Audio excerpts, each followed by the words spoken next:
Deus toda a glória, agora e eternamente, para todo sempre. Que a graça de Jesus esteja com você, com sua família, onde quer que você esteja nesse momento. É um prazer nós estarmos de novo aqui para continuar a nossa semana de oração estudando, focalizando mais o livro do Apocalipse. Como o pastor Gilson falou inicialmente, São Paulo hoje ainda está mais frio do que ontem, mas o calor humano supera qualquer coisa. E é curioso que, como eu já falei no outro dia aqui, nós estamos fazendo do limão uma limonada.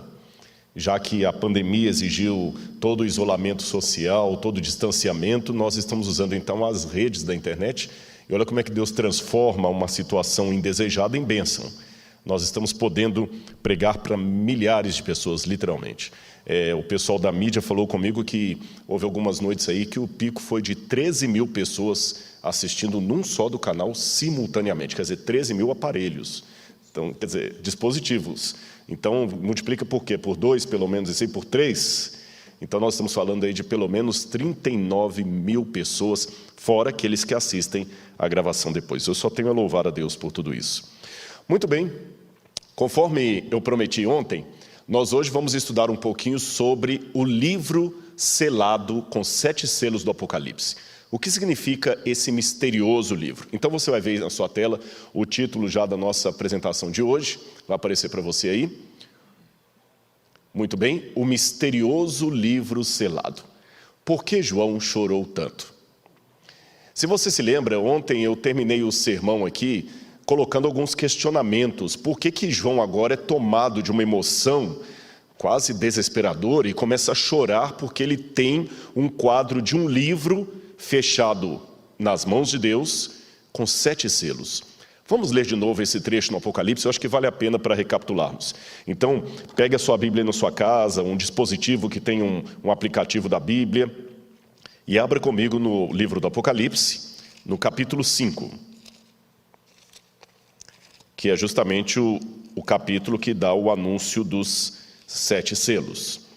Apocalipse capítulo 5, começa assim: vi na mão daquele que estava sentado no trono um livro em forma de rolo. Estava escrito por dentro e por fora e selado com 7 selos. Vi também um anjo forte que proclamava com grande voz: quem é digno de abrir os selos, de quebrar os selos e abrir o livro? Ora, nem no céu, nem sobre a terra, nem debaixo da terra, ninguém podia abrir o livro, nem mesmo olhar para ele. E eu chorava muito, porque ninguém foi achado digno de abrir o livro, nem mesmo de olhar para ele. Então um dos anciãos me disse: não chore, eis que o leão da tribo de Judá, a raiz de Davi, venceu para quebrar os 7 selos e abrir o livro. Então vi no meio do trono e dos 4 seres viventes, e entre os anciãos em pé, um cordeiro que tinha sido morto.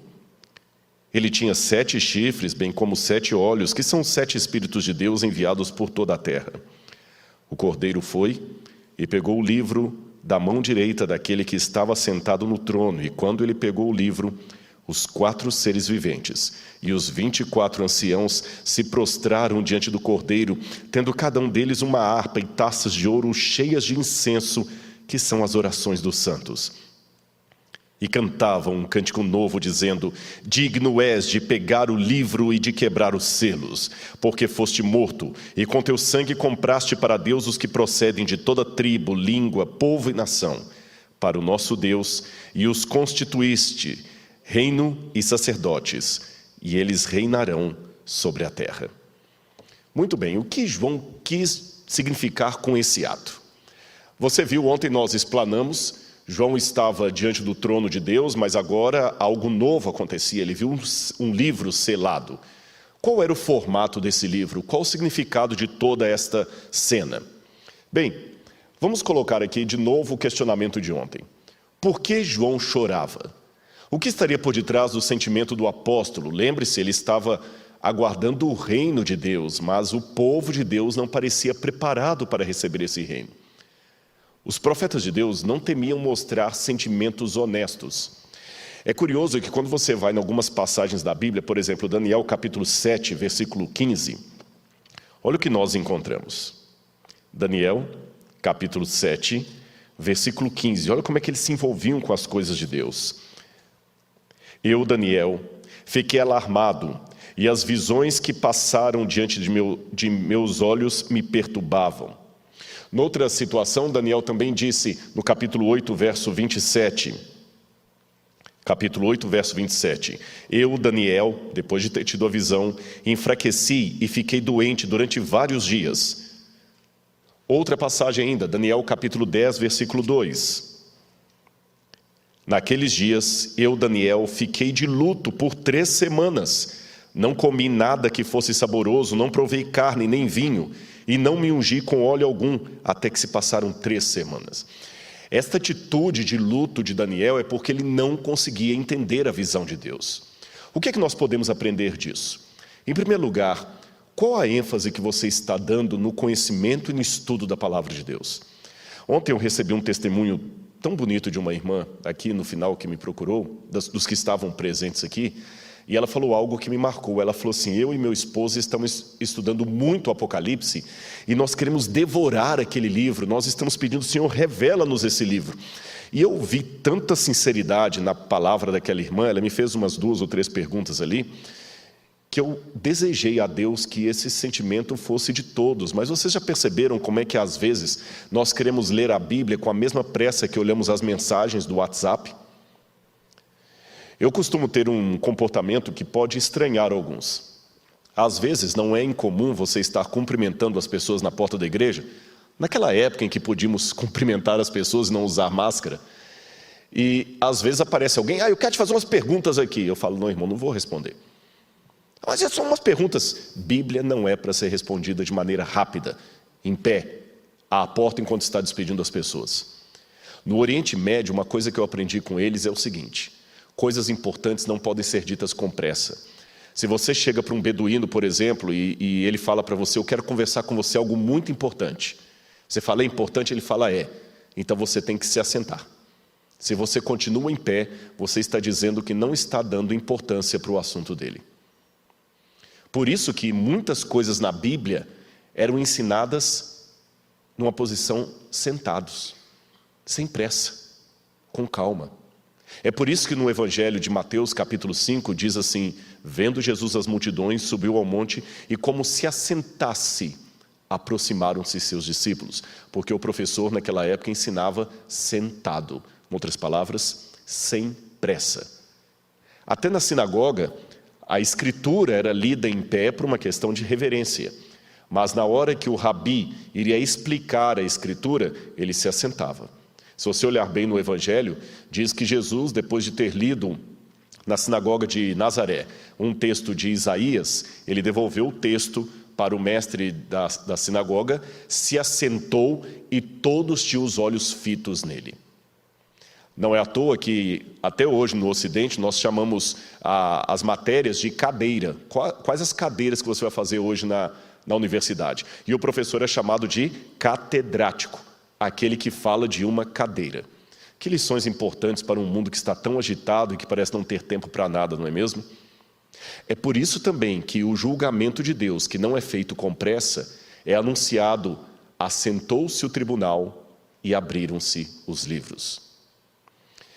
Isto posto, aliás, eu vou até citar, já virou tão comum para mim essa questão de me assentar quando o assunto é importante, que quando essa irmã me procurou ontem, no final do culto, e ela sabe, eu não estou citando o nome dela, mas estou mencionando, o pastor pediu: ela tem umas 2 perguntinhas para te fazer, dá uma atenção. Eu falei: sim, pois não. Eu queria perguntar sobre o Apocalipse. Eu: sim, por favor, vamos nos assentar. Nós nos assentamos no banco da igreja, porque coisas importantes não podem ser ditas em pé, com pressa. Eu sei que não estou na cultura do Oriente Médio, estou no Brasil, no Ocidente. Mas algumas coisas eu acabei trazendo de lá. E isto vale de maneira muito especial para a Bíblia Sagrada. Devemos colocar atenção na Bíblia, não lê-la de qualquer jeito. É como os apóstolos fizeram, como os profetas fizeram. Enquanto não entendermos esse versículo, vamos lutar com o Senhor em oração para que Ele nos abra os olhos, que Ele nos esclareça. Vamos ouvir outros irmãos da igreja. Eu desconfio muito daquelas doutrinas à lá professor Pardal, que o sujeito entra no laboratório e sai com um invento, uma máquina de lá. Geralmente, heresias são criadas por uma mente de uma pessoa, Doutrinas verdadeiras sempre são criadas no colegiado da igreja. Pode olhar que mesmo na história do Adventismo, você não tem nenhum pioneiro da igreja, nem Joseph Bates, nem Waggoner, nem Uriah Smith, nem Ellen White, nenhum deles foi fonte de doutrina para a igreja, ou um arbitrou sozinho o que deveria ser. Nem mesmo Ellen White. Sempre que os pioneiros tinham uma dúvida, eles ficavam jejuando, orando e estudando a Bíblia, até que aquela situação ficasse esclarecida para todos. Bonito isso, não é? Voltando ao que eu estava dizendo, eu aprendo com os profetas a colocar energia na palavra de Deus. E aquilo que é valioso para mim, eu coloco energia. Como eu falei ontem ao explicar a palavra chutzpah, quem quer dá um jeito, quem não quer dá uma desculpa. Tudo que você quer na vida, você consegue uma forma de colocar energia naquilo, você consegue uma forma de encontrar tempo para aquilo. E por que não fazer isto com a palavra de Deus que traz a carta da minha salvação? Aliás, essa foi outra frase que eu ouvi dessa irmã ontem e que eu tomo licença para repetir. Eu não estou citando o nome dela porque eu não pedi autorização para fazer isso. Mas ela falou assim, para mim o Apocalipse é como se fosse... Sabe aquela carta do namorado quando você está distante e você recebe a carta? A carta resolve provisoriamente, mas ela traz consigo o desejo para logo chegar o dia do encontro. Eu gostei dessa analogia. Está vendo? Teólogos aprendem com os irmãos leigos da igreja. Basta ter um pouquinho de humildade e Deus vai usar todos para ensinar coisas para você, até uma criança. É isso que é o Apocalipse. Uma carta de amor de alguém que está distante de mim. Ele não é um fim em si mesmo. O Apocalipse é apenas uma forma de me dar segurança que o meu mestre, o meu Senhor, o noivo da igreja, vai voltar para nos buscar como ele prometeu na carta. E ler essa carta, esse livro, só aumenta a vontade de encontrar com o rei. Continuidade. Curioso também que, quando a gente lê na Bíblia Sagrada sobre quem receberá o selo de Deus, nós encontramos esse detalhe aqui do profeta Ezequiel. Coloca aí na tela, vamos ler juntos. Ezequiel capítulo 9, verso 4, traz o seguinte texto a respeito daqueles que receberão o selo de Deus. E disse-me o Senhor, passa pelo meio da cidade, por meio de Jerusalém, e marca com um sinal as testas dos homens que suspiram e gemem por causa de todas as abominações que se cometem no meio dela. Ezequiel 9, verso 4. E então, o que significa esse texto para você? O selo de Deus é colocado na testa daqueles que denunciam constantemente os pecados do povo. É assim que está na Bíblia? É assim?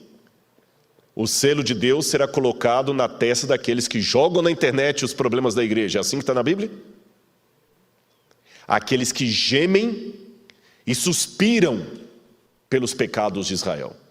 Lembrando que isso foi escrito por alguém do Oriente Médio. Eu expliquei ontem que as pessoas do Oriente Médio são muito passionais no sentimento deles. Eles não são assim muito comedidos em demonstrar sentimentos como nós somos. Quando eles estão alegres, todo mundo vê que estão alegres. Quando estão tristes, todos veem que eles estão tristes. E é assim que deve ser. Então, aqueles que suspiram e gemem pelos pecados de Israel não são simplesmente pessoas que estão tendo prazer na denúncia. Eu digo isso, sabe por quê? Às vezes eu vejo, e antes que alguém pense, ele está jogando indireta. Não estou jogando indireta, porque isso está acontecendo. Isso está acontecendo. Eu não estou jogando indireta, eu estou jogando direta mesmo. Eu estou jogando diretas para muitos youtubers, inclusive da minha igreja, que não têm a coragem de abrir a boca para denunciar alguém do mundo que está aliciando jovens falando de pornografia e do membro sexual na internet. E que é o maior youtuber do Brasil.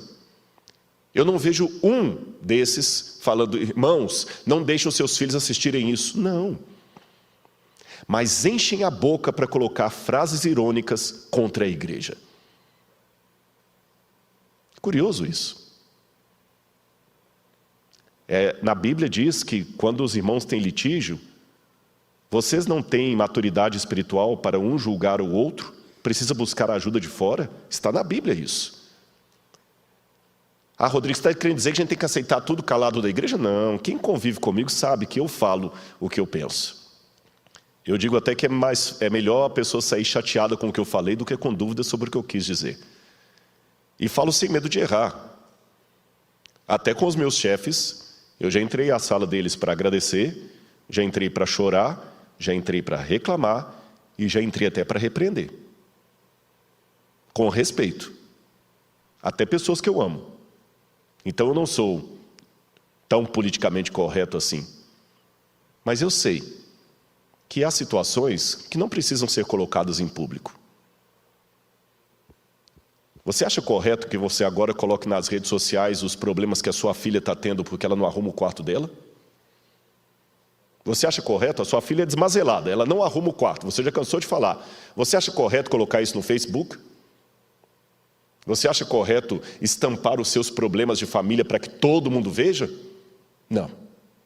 Mas por que os problemas da igreja têm que escancarar para o mundo inteiro ver? Já que eu falei que eu sou honesto, eu confesso que uma vez eu dei uma resposta um tanto séria para um irmão. Eu conheci aquele irmão. E ele tinha o costume de, todo sábado, comer pregador à milanesa com salada. O que eu quero dizer com isso? Você já imagina, você entendeu, né? Chegava em casa e começava.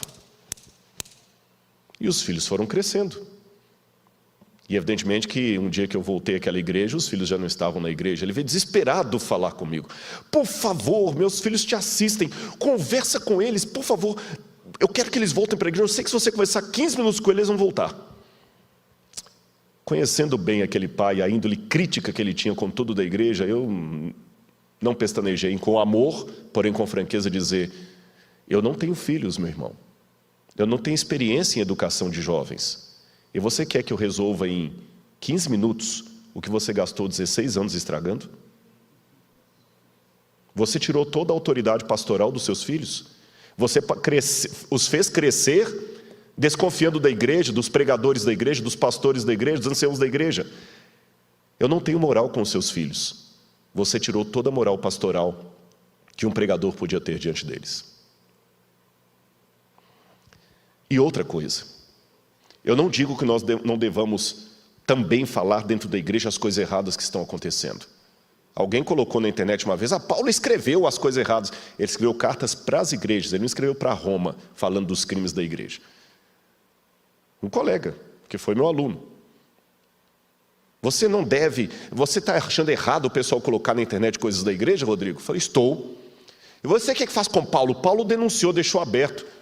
Meu irmão, que anacronismo, eu respondi para ele. Paulo falou para as igrejas. Ele escreveu o problema dos coríntios para os coríntios. E a carta aos coríntios era lida noutras igrejas cristãs. Não era lido em Roma para o imperador escutar. Então você quer fazer alguma coisa, alguma denúncia da igreja? Procure os líderes da igreja, procure os irmãos da igreja. Acho que a internet não é um fórum muito inteligente para fazer isso, principalmente quando você se acovarda e só fala mal da igreja, mesmo às vezes vivendo às custas dela. Desculpa, irmãos, mas algumas verdades têm que ser ditas. Está aqui na Bíblia.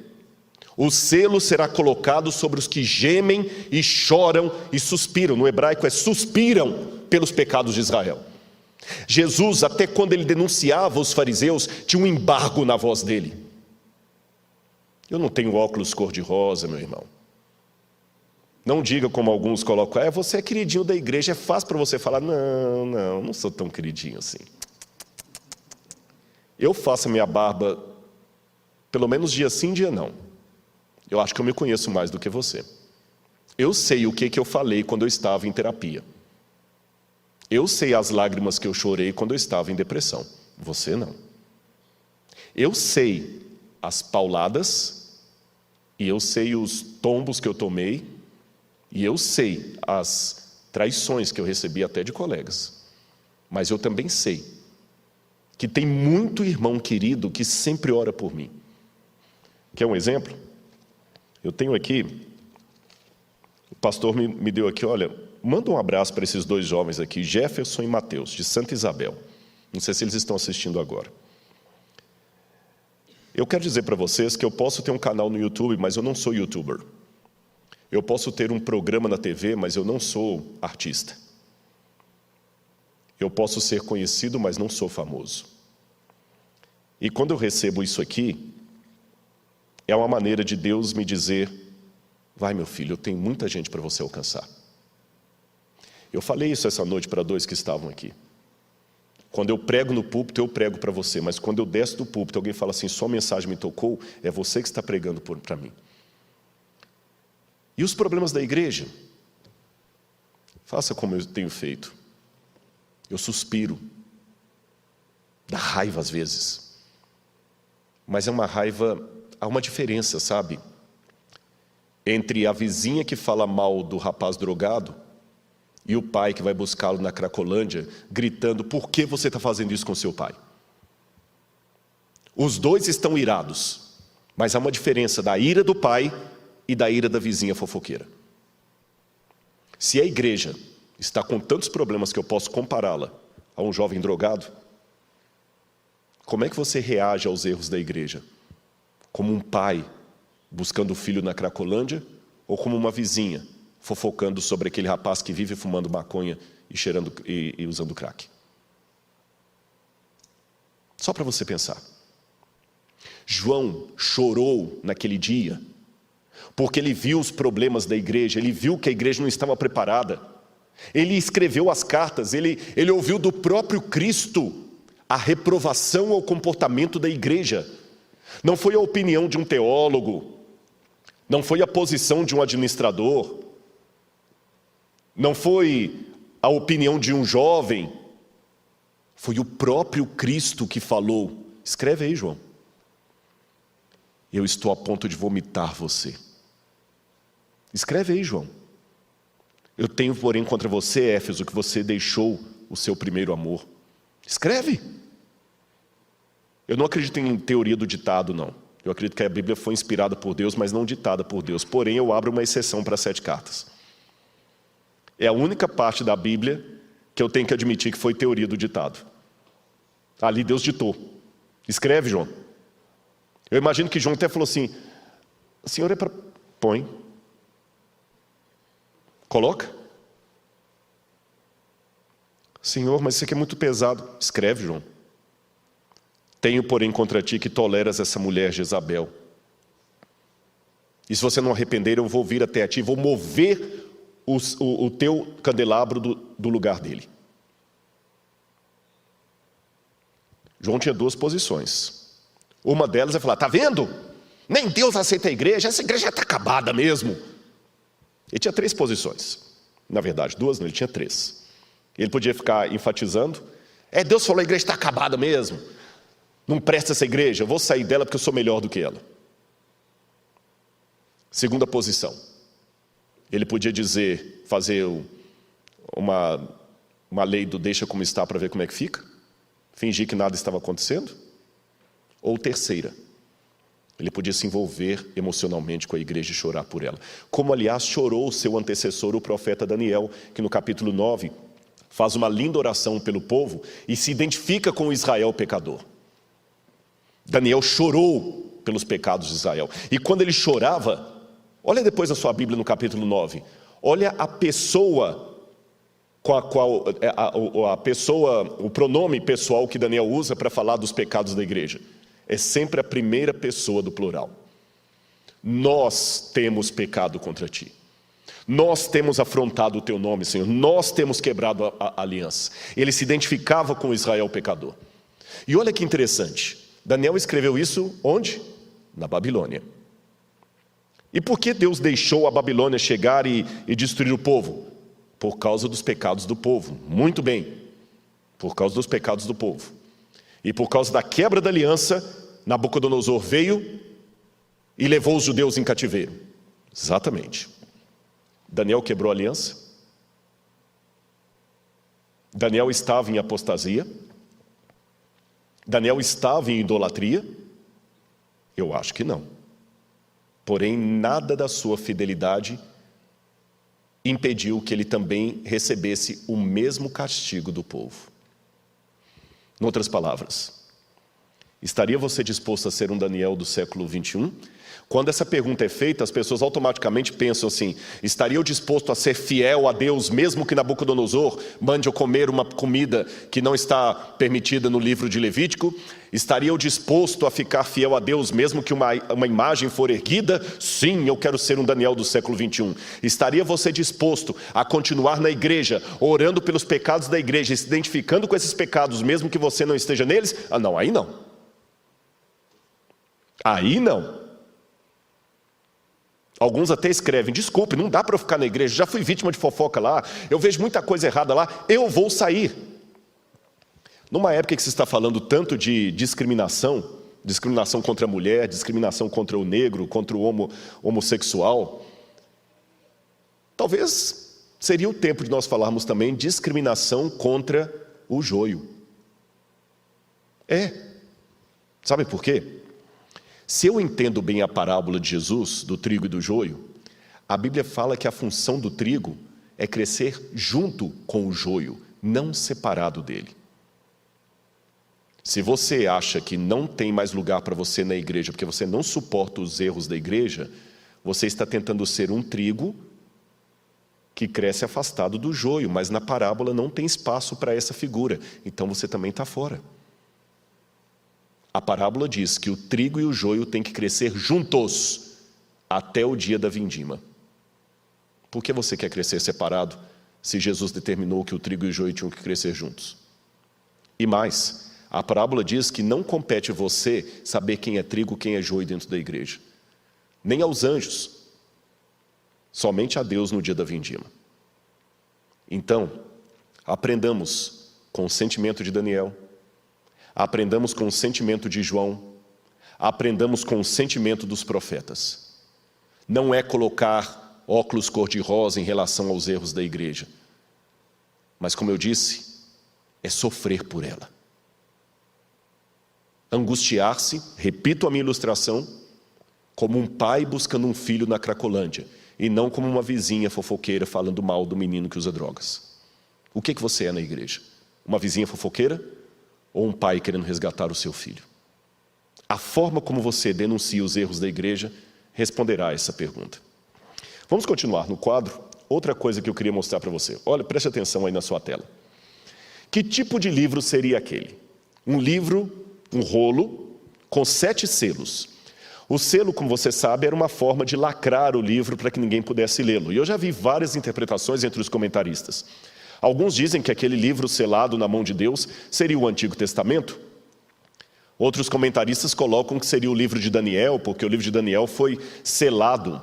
Outros dizem que seria o livro do juízo. Alguém já falou também que seria o livro do destino. Será que seria realmente aquela uma cena de juízo? Eu sei que muitos interpretam isso aí como sendo uma cena de juízo final. E que aquela parte de Apocalipse capítulo 4 já é na época que começa o juízo investigativo no santuário. Eu confesso para vocês que eu, Rodrigo, não sou convencido por essa interpretação. Respeito quem a tem, mas eu não vejo ali situação de juízo. Aquele livro não é o livro do juízo. E eu vou argumentar o porquê, tá certo? Por que eu acho que aquela cena não é... Também não acho que é o livro de Daniel que estava fechado na mão de Deus. Porque aquele livro tinha 7 selos, estava na mão de Deus. O livro de Daniel deveria ser fechado e selado até o tempo do fim. Não parece ser o livro de Daniel. E o livro de Daniel selado não causaria tanta angústia em João. Por que eu acho que não é uma cena de juízo? Olha o que eu vou mostrar para você aí agora. Olha a comparação do livro de Daniel, que descreve de fato o dia do juízo de Deus, do juízo investigativo, e as cenas do Apocalipse. Eu vou fazer uma comparação. Vá acompanhando da sua casa. O livro de Daniel, capítulo 7, verso 9, diz: foram postos uns tronos. Então ele descreve o início de um processo judiciário em algum lugar especial do céu, certamente o santuário. Maxwell sugere uma mudança de ambiente em Daniel. Mas no Apocalipse não há descrição de início ou de mudança de ambiente dos seres celestiais. Os tronos que neles se assentam já aparecem nessa condição desde o início do capítulo 4. Em segundo lugar, Daniel capítulo 7, versos 13 e 14, narra a chegada do Filho de Deus ao ambiente do julgamento. Mas no Apocalipse não há a chegada do Cordeiro. O capítulo 5, verso 6, dá a impressão de que o Cordeiro já estava no trono. João que talvez não tivesse percebido ou deixou propositadamente de mencionar isso. Também em Daniel, no capítulo 7, versos 10 e 13, o Filho do Homem chega depois que os livros foram abertos. No Apocalipse, o Cordeiro já aparece antes da abertura do livro. Pelo contrário, é a presença do Cordeiro que permite a abertura do livro. Diferente do livro de Daniel, que o Filho do Homem chega depois que os livros foram abertos. Mais um detalhe. Aqui fala da abertura de livros em Daniel, plural. João fala de um livro selado, um em particular. Ainda no livro de Daniel não há menção a quem abriu os livros. Certamente não foi o Filho do Homem, que só chegou depois. Nem há indicativo de que o ancião de dias o havia feito. Apenas disse, assentou-se o tribunal e abriram-se os livros. Já em Apocalipse, somente o Cordeiro poderia abrir esse livro especial. Finalmente, no livro de Daniel, capítulo 7, versos 10, 22 e 26, claramente há a expressão de uma natureza de julgamento nesta visão. Em João não há nada que demonstre estar numa cena de juízo. Se for, trata-se de um juízo ainda não começado, pois somente no capítulo 20, versos 1 e 12, que há a abertura do juízo. Mas note que não é o juízo investigativo aqui, e mesmo assim o juízo executivo depois do milênio. Percebeu então as diferenças entre Daniel e Apocalipse capítulo 4 e 5? Por isso que eu não vejo ali em Apocalipse uma cena de juízo, como nós vemos de fato no livro de Daniel. Mas ainda mais um argumento que eu queria apresentar para você. Preste atenção na sua tela, vou mostrar uma coisa aí para você. Olha que curioso. O fato da ação de Cristo inicia-se abrindo selos, e no capítulo 6, verso 10, nós temos os mártires clamando por um juízo que ainda não começou. Se aquele livro era uma cena de juízo, não faz sentido, no quinto selo, os mártires clamarem porque o juízo ainda não começou. Compare também isso com o capítulo 20, verso 4, que diz, a hora do juízo, isto é, o tempo do seu início. E esse tempo do início só é anunciado na primeira mensagem angélica de Apocalipse capítulo 14, verso 7, que diz, temei a Deus e dá-lhe glória, pois é chegada a hora do seu juízo. Então ainda não havia chegado a hora do seu juízo no capítulo 4 e 5 de Daniel. Por essas razões, eu não vejo que aqui seria uma cena de juízo. Mas então você pergunta, tá, Rodrigo, se você não acha que ele é uma cena de juízo, por que João chorava? Então, o que é esse livro selado com 7 selos, que você tem ali na mão de Deus e que causa tanta comoção no profeta e que só Jesus pode abrir os selos? Bem, eu tomo licença então para lançar mão da minha matéria favorita junto com a teologia, a arqueologia bíblica. Eu já fiz menção aqui em alguns sermões anteriores que eu estou procurando usar a arqueologia também com esse papel de ajudar a dar o contexto bíblico para que algumas passagens possam ficar mais claras. E será que a arqueologia pode me ajudar a entender a natureza desse livro? Deixa eu explicar isso aqui para vocês. Não significa que eu vou escavar em algum lugar em Israel tentando encontrar aquele livro. Não se trata disso. Eu vou apenas deixar claro para você, à guisa de ilustração, eu já mencionei isso no passado, mas o professor gosta de repetir, porque repetição é aprendizado. Você sabe que muitas coisas que nós temos são culturais e não causam nenhum transtorno na nossa linguagem porque estamos acostumados com isso. Mas num outro contexto isso pode gerar grandes dificuldades. Houve um caso, por exemplo, em que aquele ator de Hollywood, aquele comediante Woody Allen, ele chegou a declarar numa entrevista que ele estava dando para uma revista que ele achava que tomar banho todos os dias era algo muito snob. E alguém traduziu essa entrevista para o português. E em português colocou justamente assim, de acordo com... sabe o lead, quando você tem uma entrevista em jornal, eles colocam ali em letras garrafais um resumo, né, com alguns trechos principais ali, o lead da revista. Aí alguém colocou assim, tomar banho todos os dias é snob, Woody Allen. Coitado do ator, ficou sendo chamado de porquinho e sugismundo por muita gente. Mas foi uma escorregadela do tradutor, porque em inglês... você tem duas palavras para banho. Você tem a palavra shower, que é o banho de chuveiro, duchas, eu não vou falar corona porque é perigoso hoje, ainda mais exatamente, fala ducha corona, ainda made in China, aí você não quer nem entrar no banheiro nunca mais, né?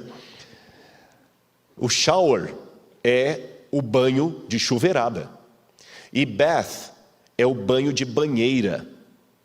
Quando Woody Allen falou em inglês que ele achava snob tomar banho de banheira todos os dias, ele usou tomar um bath todos os dias. Só que como em português nós não temos essa distinção, nós falamos banho, o tradutor traduziu como banho e olha a confusão que gerou. Se isso acontece hoje, com uma língua que é falada até hoje, imagine há 2000 anos atrás com uma cultura tão distante da nossa. E se você prestar atenção, a Bíblia deve ter uns 20% de doutrina e 70% a 80% da Bíblia são histórias, nome de cidade, nome de estrada, nome de pessoas, costumes, expressões idiomáticas. Então é nesse sentido que eu acho que a arqueologia pode me ajudar a decifrar algumas passagens da Bíblia. E eu espero conseguir fazer esta noite isso com você para entender melhor a natureza desse livro selado na mão de Deus. Preste atenção no que eu vou mostrar para você agora na tela. Olha a importância de um selo no passado.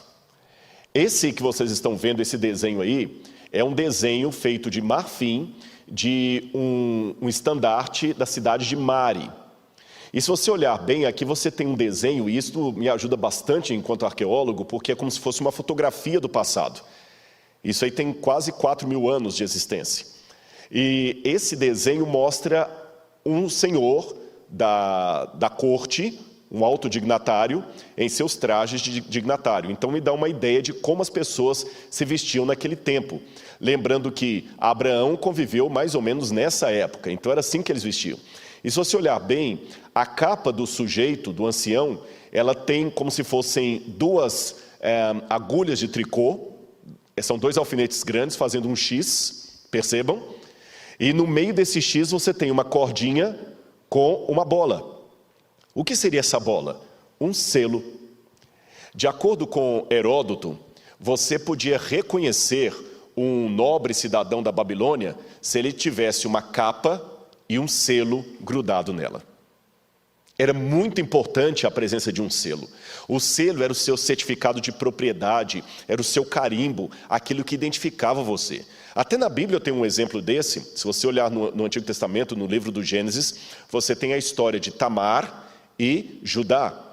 Tamar fingiu-se de prostituta para ter relações com Judá, e quando Judá estava saindo, que ele não tinha dinheiro para pagá-la, ela falou, deixe comigo como penhora a sua capa, o seu selo e a sua corrente. Por que ela pediu justamente o selo? Porque ela tinha certeza que ele voltaria para buscar. Quer ver agora, nessa noite, alguns selos antigos? Aliás, eu vou até aproveitar o ensejo para fazer uma propaganda para você. Aqui eu estou no UNASP Campus São Paulo. O UNASP ele tem 4 campi. Tem o UNASP São Paulo, onde nós estamos tendo essa semana. Tem o UNASP Hortolândia. Tem o UNASP Engenheiro Coelho e o campus virtual. Eu dou aula no campus de Engenheiro Coelho. E lá nós temos o único museu de arqueologia bíblica da América do Sul. Depois que acabar essa pandemia, faça uma visitinha ao museu. Se você quiser, até anota o telefone do museu aí. 19-3858-9033. Eu vou repetir. 19-3858-9033. Você pode ligar ali, agendar uma visita e você vai ver algumas peças lá, inclusive alguns selos originais dos tempos da Bíblia Sagrada. Tá bem? Faça uma visita para a gente. Agora eu vou mostrar para você alguma foto de alguns selos antigos. Olha aí na sua tela. Aquele estandarte de Mário, eu falei com vocês, tinha o desenho dos homens, e aqui você tem, em cima, um selo cilíndrico. Embaixo aqui também eu tenho um selo cilíndrico. Eles rolavam o selo num pedaço de argila, deixando a marca de um desenho. E aqui esse pedaço de argila com um pedaço de corda é o que sobrou de um selo que estava fechando algum documento do passado. Eu vou explicar isso para você. é que as cartas eram fechadas, enroladas, vou mostrar como, e o selo era colocado ali. Eles pegavam um pouco de argila, colocavam na corda, e vinham com o selo e fechavam. O selo podia ser cilíndrico, como aquele, rolando, podia ser um anel, podia ser um carimbo, havia vários tipos. E você deixava na argila a impressão de selo, que às vezes podia ser um desenho, um símbolo, o nome do proprietário, coisas dessa natureza que identificavam o dono, o dignatário daquele selo. Olha aqui mais uma imagem para você acompanhar em casa. Aqui eu tenho selos e as chamadas bulas, ou bulle, é o plural em latim. A bula é justamente aquela marca que é deixada na argila. Vocês estão vendo ali a carta, e aqui eu tenho as mãos de um arqueólogo com um selo minúsculo na mão dele, e do outro lado você tem justamente as marcas de impressão. Por que acontecia isso? Imagina naquela foto ali um papiro ainda com selo. Muitas vezes havia destruições por guerras, e eles queimavam o palácio, como fizeram com o Palácio de Davi em Jerusalém. O fogo queimava o papiro, consumiu o papiro, mas a marca do selo fica mais rígida. E nós já encontramos vários selos em Israel, inclusive selos do rei Ezequias, que já foram comprovados, dos inimigos de Jeremias. Vários personagens da Bíblia já tiveram a sua comprovação histórica graças ao achado de um selo minúsculo, ou melhor, da impressão de um selo. No meio da areia, da poeira, você acha uma coisinha desse tamanho ali e lê, e lá no NASP você vai ver alguns desses selos originais, no caso o carimbo mesmo. Agora, mais uma imagem para você. Aqui você tem um contrato de casamento em Elefantina, como é que ele foi guardado. Então não eram somente cartas que eram seladas, documentos também eram selados. E o contrato de casamento em Elefantina, por exemplo, ele era dobrado, enrolado primeiro, depois você amassava, fazia 3 dobras, colocava uma corda e o selo. E aquela parte que está em cima ali ficava de fora, que era um título para num cartório, digamos assim, um ambiente público, você poder identificar o selo.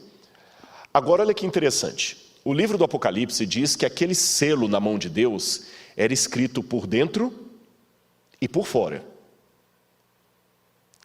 O que era selado, vocês já entenderam, não é? Ficou claro porque era selado.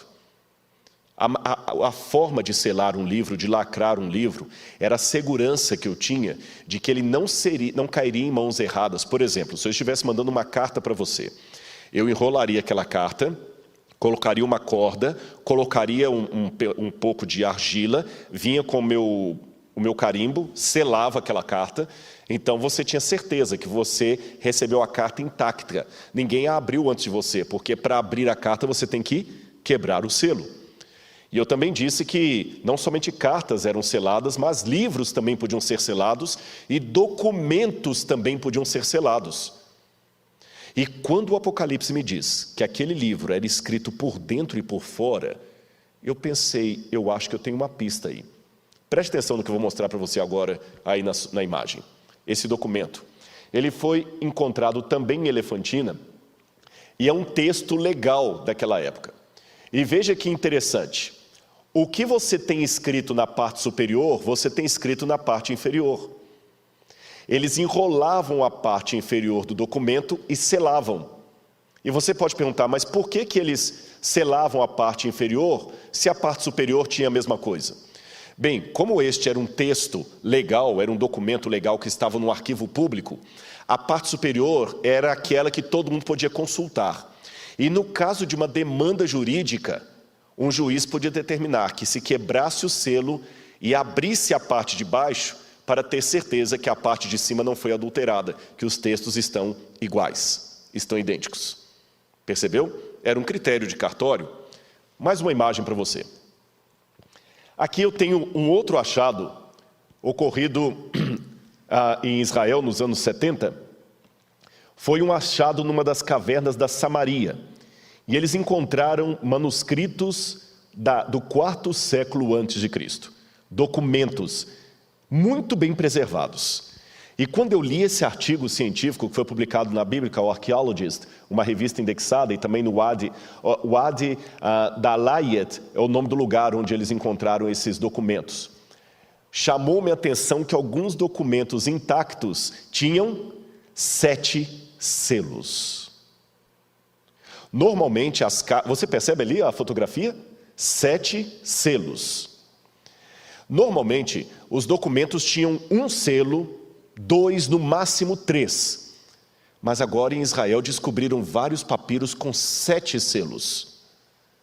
Então eles usavam, na época de João e até antes da época de João, alguns documentos que recebiam de maneira extraordinária 7 selos. Tinha de ser um documento muito importante para ser selado 7 vezes. Aí eu percebi que em Roma havia um costume interessante. Os judeus copiaram muita coisa dos gregos e dos romanos em termos de ação legal na época do Segundo Templo. E os romanos tinham um costume, que eu vou mostrar para você agora também na imagem. Quando um romano ia apresentar um testamento, ele era bem diferente do modo como nós fazemos hoje, em vários aspectos. Mas o testamento foi eficaz na vida da pessoa que o fez. Ele foi feito de público, como se diz em latim, em viva voce. Todos sabiam das intenções do doador. O testador, aquele que dava o testamento, declarava a sua vontade na presença de 7 testemunhas. E o seu testamento não podia ser mudado. A esses eles chamavam de testamento nuncipativo. Mas o perigo de confiar a vontade dos mortos à memória dos vivos logo os aboliu. Todos os testamentos foram ordenados por escrito e sempre selados com 7 cartas. Eu tenho aqui um testamento romano que inclui, inclusive, um certificado da venda de um escravo. E note que esse testamento também está com 7 selos. Por quê? Porque alguns escravos romanos podiam também fazer parte daqueles que recebiam a herança. É diferente da escravidão no Brasil. E note lá em cima, 7 selos. Se eu posso usar uma expressão grega de Arquimedes, eureka! Descobri. Eu acho que eu tenho aí uma pista para entender a natureza daquele livro selado na mão de Deus e por que João chorava tanto. O que seria aquele livro, senão o testamento de Deus? Exatamente. João viu nas mãos do Altíssimo o testamento. E se o testamento ainda estava fechado, é porque a herança não havia sido dada. Porque de acordo com a legislação greco-romana, e como nós vimos naquele achado de Samaria, de acordo com o que era praticado também entre os judeus, a herança só era dada depois que o testamento era aberto. E para o testamento ser aberto, os 7 selos tinham de ser rompidos. Mas vamos voltar à situação, ao drama do Apocalipse. A igreja não parecia digna de receber a herança. Deixe-me mostrar algumas passagens para você. Agora eu entendo, talvez, por que João chorava tanto. Em Mateus capítulo 5, verso 5, Jesus fez uma declaração que o próprio João ouviu pessoalmente. Bem-aventurados os mansos, porque eles herdarão a terra. O próprio Espírito, diz o apóstolo Paulo em Romanos capítulo 8, 16 e 17, o próprio Espírito testemunha ao nosso espírito que somos filhos de Deus. Se somos filhos de Deus, somos também herdeiros. Volta para mim aqui agora. Mas se nós somos herdeiros, como é que nós vamos herdar? Nós não temos dignidade para isso. Ninguém tem. Se você falar assim, esse pastor não tem moral para falar comigo nada, você está certo, eu não tenho. Ninguém tem. Todos pecaram e todos carecem da glória de Deus. Todos. Santo Agostinho de Hipona, quando ele escreveu o livro Confissões, ele dizia da sua infância que ele sempre tinha uma vontade sobre-humana de roubar peras na casa do vizinho. E ele não entendia por que ele queria tanto roubar as peras ali. Ele perguntava, será que é vontade de comer pera? Não, na minha casa tem pera. Fome? Não, tem muita comida na minha casa. Aí ele concluiu, é porque as peras do vizinho eram proibidas. E o pecado de Adão já gritava dentro de mim para fazer o que é errado. Eu não concordo com a teologia agostiniana do pecado primordial, do pecado original. Não acredito que nós herdamos o pecado de Adão. Mas eu posso fazer uma releitura de Agostinho concordando que nós herdamos a tendência de Adão para o mal e herdamos, não a culpa dele, mas a natureza pecaminosa que nos coloca todos em condição de deploráveis diante de Deus. Em outras palavras, para ser um pecador, meu irmão, você não precisa pecar, basta existir, basta nascer, porque diz a Bíblia, em pecado me gerou minha mãe. Eu entendo agora as lágrimas de João. Ninguém é digno. Mas de repente o que acontece? Um triunfo começa e alguém chega para João e fala assim, João, não chora. Sabe por quê? O Cordeiro de Deus que foi morto, ele é digno de abrir o livro e desatar-lhe os selos. Vamos voltar para a leitura de Romanos? Olha aí na sua Bíblia comigo ou acompanhe no quadro. Vamos voltar para o texto. Romanos capítulo 8, versos 16 e 17. Eu vou ler novamente. O próprio Espírito testemunha ao nosso Espírito que somos filhos de Deus. Se somos filhos, então também somos herdeiros. Herdeiros de Deus e co-herdeiros com Cristo. Se realmente participarmos dos seus sofrimentos, para que da mesma maneira participemos da sua glória. O sofrimento e a glória futura.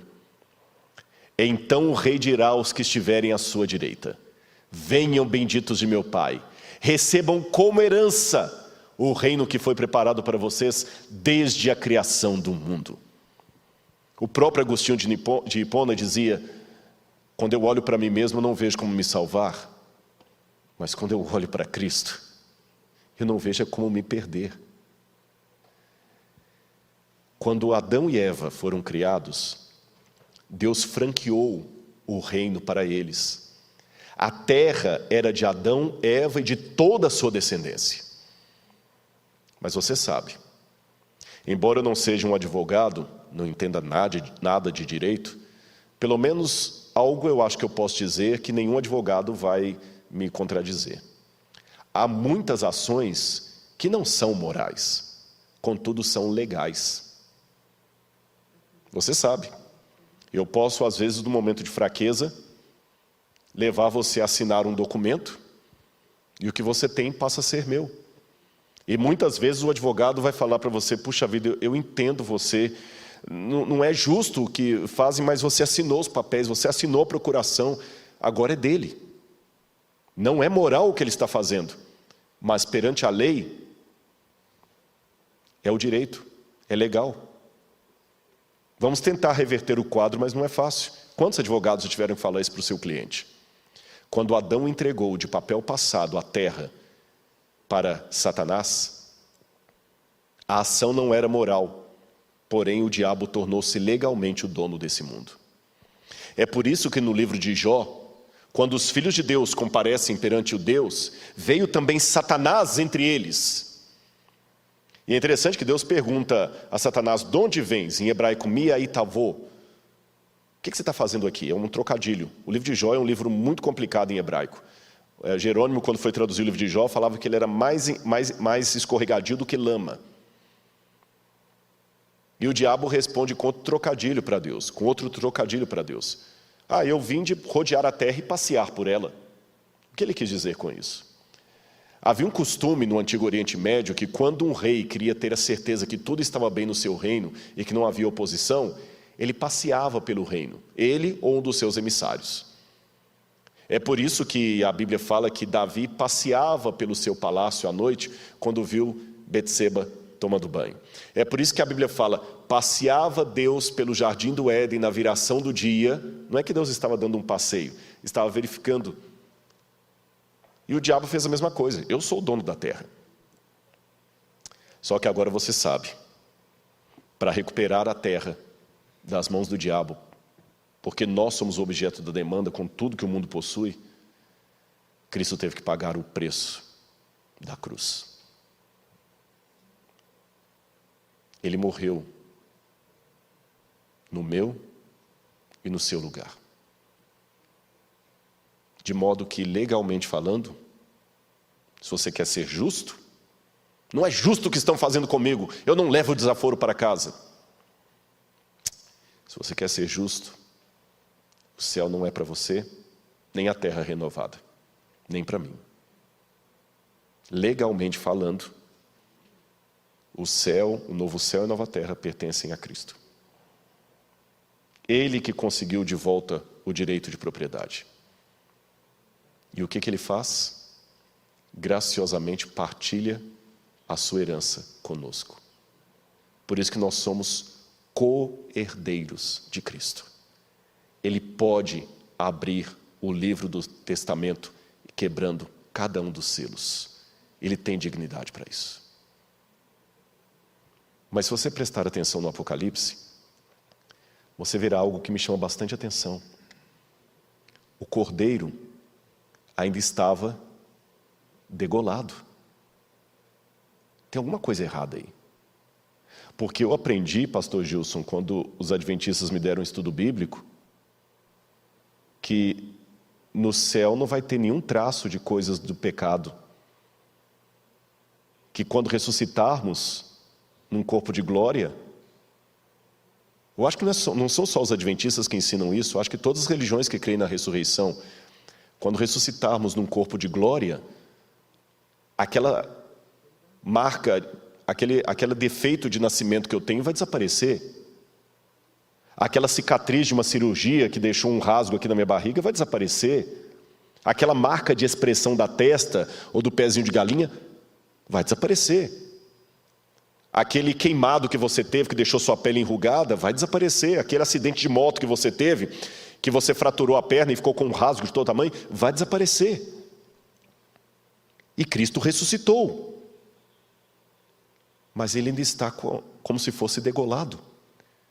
É o que está na Bíblia. Eu vi um cordeiro como se houvesse sido morto. Esfrados, ou em grego, dá a entender que o cordeiro estava em pé no trono, mas ainda com a ferida aberta, que é a degola aberta. É isso que está no grego. O cordeiro vivo, mas com aquela abertura aqui. O que isso significa? Quando Cristo ressuscita, ele continua tendo as marcas dos pregos nas mãos, tanto que ele pede a Tomé que coloque a mão nas suas feridas. O corpo glorificado dele, de maneira excepcional, não apagou as marcas do pecado, que nem eram dele, eram nossas. Uma pergunta que eu já fiz para os meus alunos de teologia e faço para você nessa noite. Como pode um Deus eterno sinceramente morrer? Se Cristo era Deus, como é que ele morreu em nosso lugar? Anote isso aí na sua Bíblia e nunca mais esqueça. Jesus não perdeu os seus poderes divinos. Jesus não perdeu as capacidades divinas dele. Mas ele voluntariamente vai por toda a eternidade continuar preso a um corpo humano cicatrizado, com feridas. Sabe por quê? Paulo diz: eu me glorio na cruz de Cristo. Não contradizendo Paulo, mas apenas ampliando o que ele falou. A cruz, num aspecto, não era nada. Calma, não me tenha por herege. Quando eu digo que a cruz num aspecto não era nada, é porque a cruz foi apenas o que nós vimos. Os romanos crucificaram milhares de pessoas. Crucifixão por crucifixão foi mais uma. A diferença da cruz de Cristo é o que nós não vimos. Ele enfrentou a morte eterna. Hebreus fala que ele morreu a morte por todos os homens. Ele enfrentou a morte eterna. Em outras palavras, ele enfrentou o lago de fogo e enxofre. Quando ele falou na cruz do Calvário: Elahi, Elahi, lama sabachthani. Deus meu, por que me desamparaste? Jesus não estava só declamando um salmo com voz de frequência modulada. Ele estava renunciando por toda a eternidade alguns aspectos que ele não perde, mas deixa de usá-los. Entre eles, o fato de que agora ele estará por todos sempre preso a um corpo de carne e osso.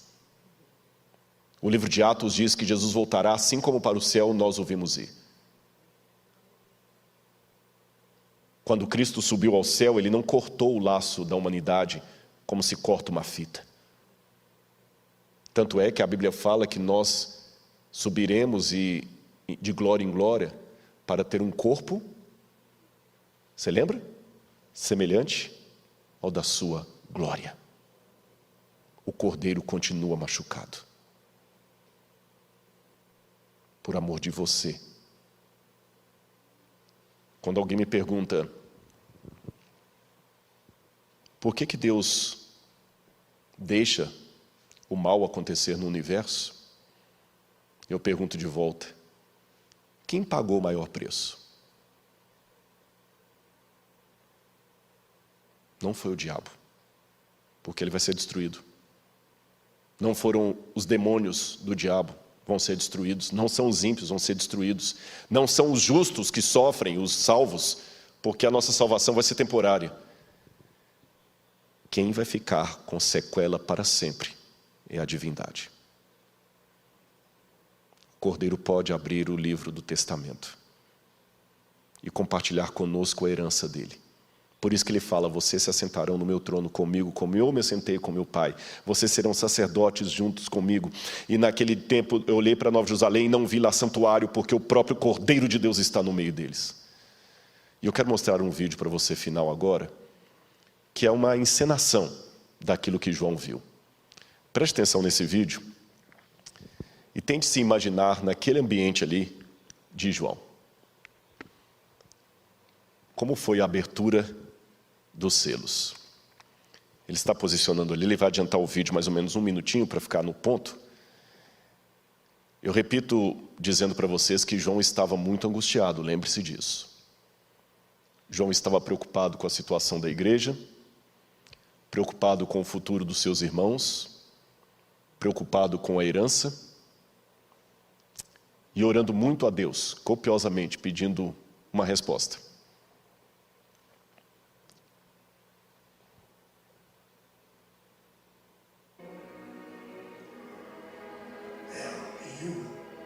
Pode tirar o som, deixa só o vídeo, por favor. E aqui não está saindo ainda para a gente.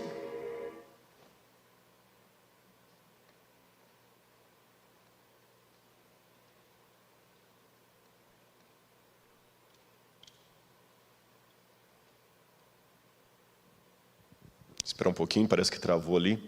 Enquanto ele está achando ali, eu vou contando para você novamente a cena. Eu imagino que se João é convidado de novo a subir ao céu, ele estaria certamente pensando naqueles irmãos da igreja de Éfeso, como muitas vezes nós pensamos. E estaria orando por eles. Isso. Pode colocar a tela cheia, se possível, para o pessoal em casa assistir. Isso. Imagine João orando. Ele dizia, Senhor, cuida do teu povo, Senhor. Ô Pai, qual será o futuro da tua igreja? Qual será o destino da tua igreja, Senhor? Pode deixar rodando, não tem problema não.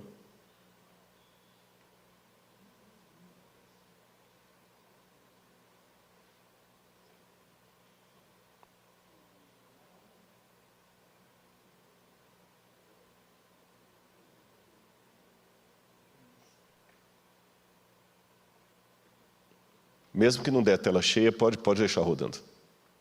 Coloca 1 minuto para frente. Isso.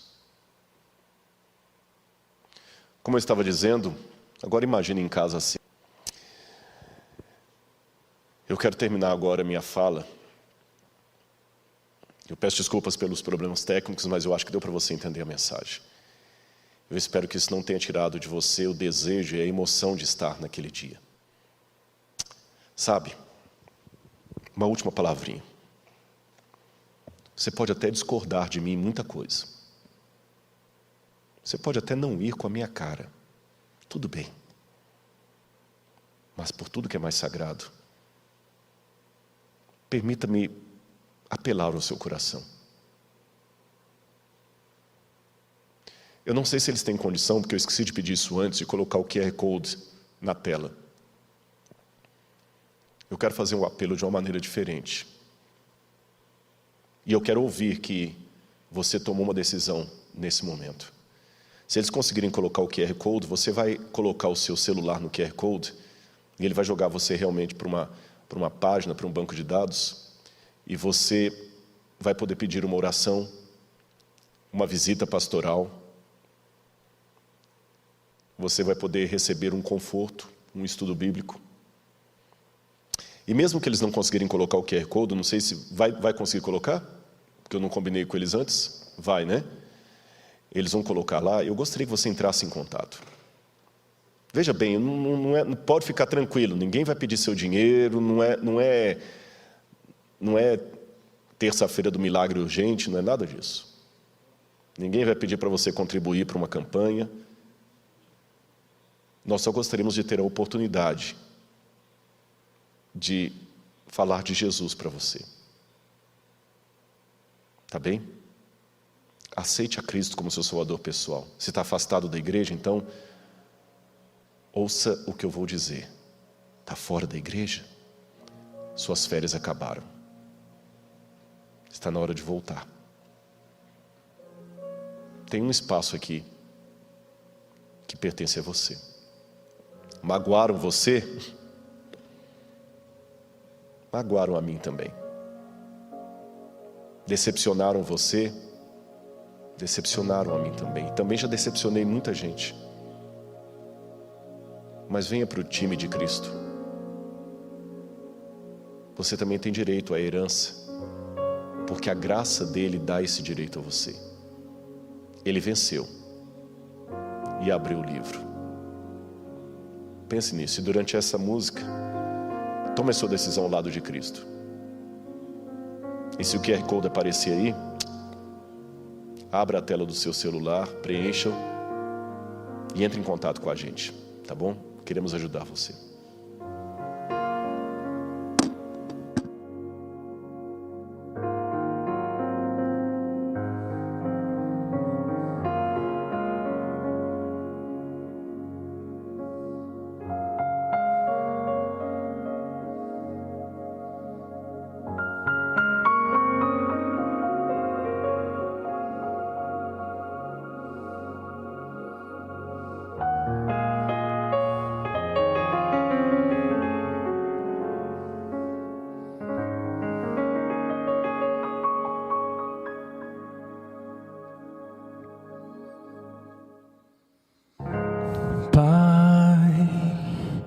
Preciso te falar,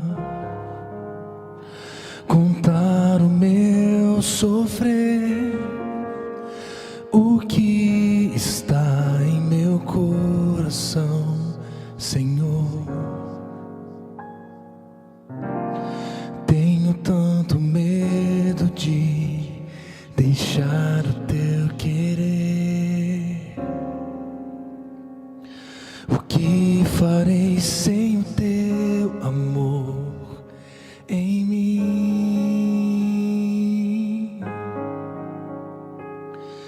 Senhor Jesus, aqui estou, te louvo e minha vida está em tuas mãos. Estou aqui para te louvar, entrego o meu viver. Ó Senhor, o que é meu, entrego em tuas mãos. Quero ser a tua voz no mundo que precisa de amor. Tenho tanto medo de deixar o teu querer. O que farei sem o teu amor em mim? Senhor Jesus, aqui estou, te louvo e minha vida está em tuas mãos. Estou aqui para te louvar, entrego meu viver. Ó Senhor, o que é meu, entrego em tuas mãos. Quero ser a tua voz no mundo que precisa de amor. Te entrego o que sou, te entrego o meu ser, o meu coração, o meu caminhar, para sempre sou teu. Senhor Jesus, aqui estou, te louvo e minha vida está em tuas mãos. Estou aqui para te louvar, entrego meu viver. Ó Senhor, o que é meu, entrego em tuas mãos. Quero ser a tua voz no mundo que precisa de amor.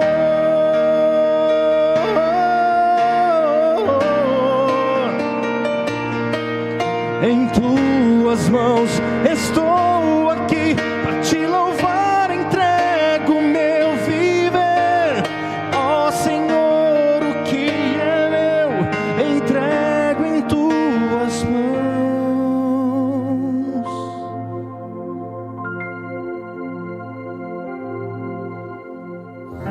Quero ser a tua voz no mundo que precisa de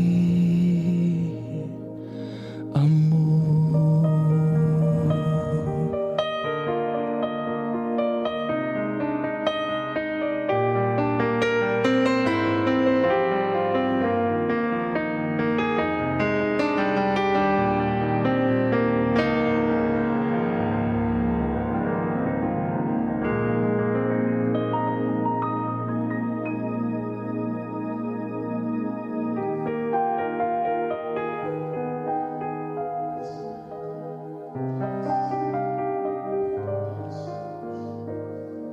E oremos juntos ao nosso Pai Celestial.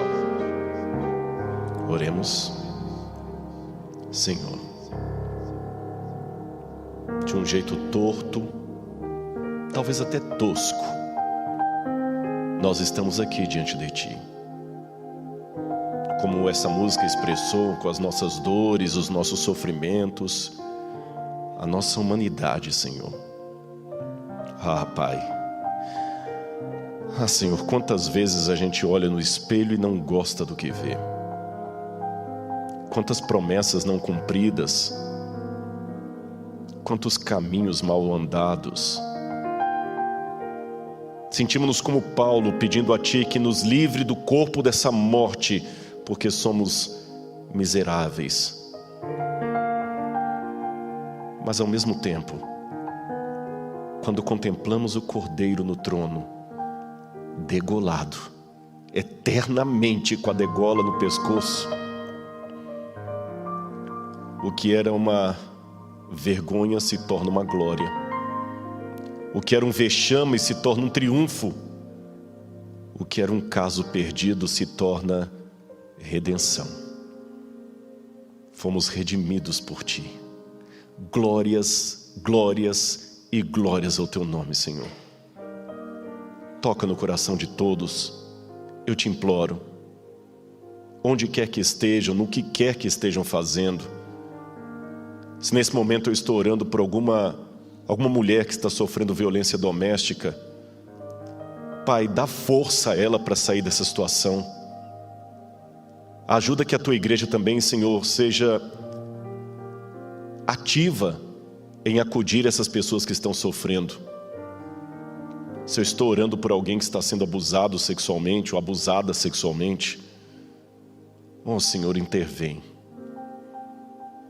Usa a Tua igreja, Senhor, para atingir essas pessoas. De repente eu estou orando por alguém que não tem nem o que comer.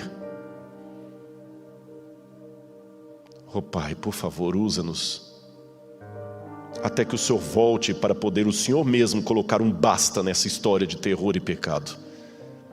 Enquanto esse dia não chega, Senhor, usa-nos. Não temos a capacidade de liquidar com o mal como o Senhor tem, mas aceitamos ser instrumentos Teus. Usa o Teu povo, a Tua igreja débil, a Tua igreja precisando ser corrigida todo o tempo. E traga de volta para o redil, Senhor, aqueles que por mágoas estão afastados dele. Perdoa os nossos pecados e lava-nos no sangue do Cordeiro, pois é em nome dele que nós oramos. Amém, Senhor.